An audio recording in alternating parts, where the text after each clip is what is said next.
पंडित शेठ जुना मित्र, त्यांच्या वक्तव्यावर भाष्य न करता सर्वांना सोबत घेऊन काम करण्याचा निर्धार। रायगडच्या विकासासाठी 7 आमदार 2 खासदारांसह सर्व लोकप्रतिनिधींना विश्वासात घेणार पालकमंत्री भरत गोगावले। राजकीय मतभेद बाजूला ठेवून सर्वांना सोबत घेण्याचा प्रयत्न। छत्रपती शिवाजी महाराजांना पुष्पार्पण करून बैठकीसाठी रवाना। रायगडचे पालकमंत्री भरत गोगावले यांनी पंडित शेठ पाटील यांच्या वक्तव्यावर प्रतिक्रिया देताना ते आपले जुने मित्र असून जिल्हा परिषद सदस्यत्वापासून दोघांनीही एकत्र राजकीय प्रवास केला असल्याचे सांगितले।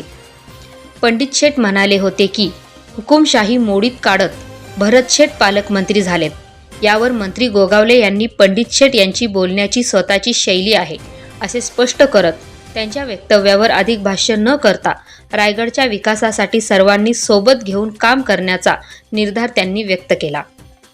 जिल्ह्यातील 7 आमदार 2 खासदार जिल्हा परिषद अध्यक्ष उपाध्यक्ष सदस्य सभापती पंचायत समितीचे पदाधिकारी नगरपालिका महापौर व नगराध्यक्ष यांच्यासह सर्व लोकप्रतिनिधींना विश्वासात घेऊन काम करणार असल्याचे गोगावले यांनी सांगितले। विविध नेत्यांकडून मिळणाऱ्या स्वागताचा आणि सन्मानाचा उल्लेख करत त्यांनी सर्वांशी समन्वय ठेवण्याची भूमिका स्पष्ट केली। छत्रपती शिवाजी महाराजांना पुष्पार्पण केल्यानंतर पालकमंत्री बैठकीसाठी रवाना झाले। Dhammasheel Sawant, news bureau, Raigad.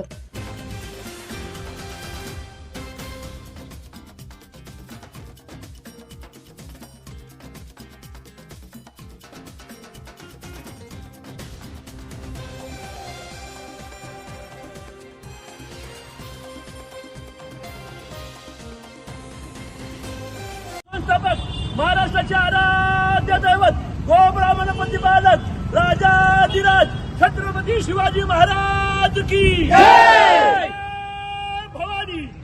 काय सांगाल, पालकमंत्री झाल्यानंतर अलिबाग जिल्ह्याचं मुख्यालय आहे आणि या ठिकाणी आपण छत्रपती शिवाजी महाराजांना वंदन केलंय। रायगड किल्ल्यावर आपण सातत्यानं वंदन करतात, अलिबागच्या भूमीत राजांना वंदन केलंय।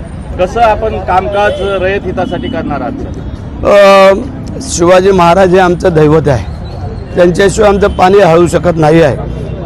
आणि आज आमचे आमदार सहकारी मित्र महेंद्र शेठ यांनी पहिला मान मिळवलेला आहे। अलिबागमध्ये बोलून आमचा जल्लोष केला, सत्कार केला आणि आज इथून शिवाजी महाराज चौकातून आम्ही आता कलेक्टर ऑफिसला मिटिंगला जाणार आहोत। जिल्ह्याच्या विकासासाठी आज मिटिंग आहे आणि माझे कार्यकर्ते पदाधिकारी आमचे शहर प्रमुख इतर सर्वच म्हणजे आज इथे उपस्थित आहेत। आमचे जिल्हा परिषद सदस्य मेंबर आहेत आणि आम्ही काम करणारे मंडळी आहोत। मी मगाही सांगितलं की आम्ही सगळ्यांना बरोबर घेऊन जाऊन काम करू।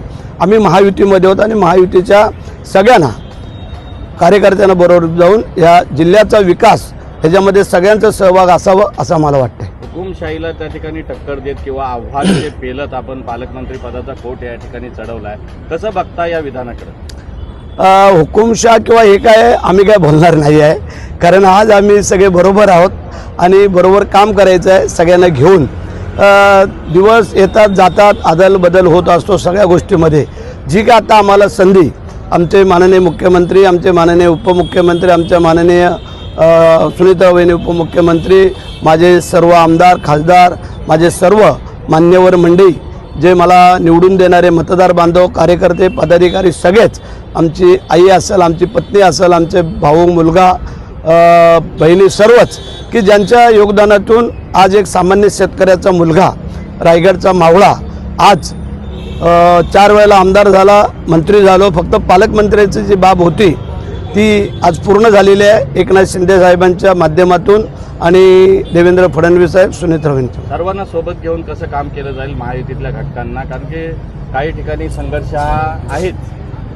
ठीक आहे ना, संघर्ष आहे तिथं आम्ही जरा सबुरी करू, परंतु सगळ्यांना बरोबर घेऊन जाण्याचं आम्ही काम करू आणि जे बरोबर सगळे येतील त्यांना घेऊन जाऊ। आता पंडित शेठ काय बोलेल किंवा काय नाही हे तुम्हाला सगळ्यांना माहिती आहे। एक जुना माझा मित्र आहे, सहकारी आहे, अगदी जिल्हा परिषद पासून तो पण आमदार होता माझ्या त्या कारकिर्दीमध्ये आम्ही दोघेही, आणि जुनी मैत्री आहे आणि तडक फडक बोलणं हे त्यांचं काम आहे। तसे आमचे आमदार आहेत तसेच, आणि ठीक आहे त्यांनी काय बोलणं किंवा काय, परंतु आम्ही सगळ्यांना बरोबर घेऊन जाऊन काम करायचं ठरवलेलं आहे।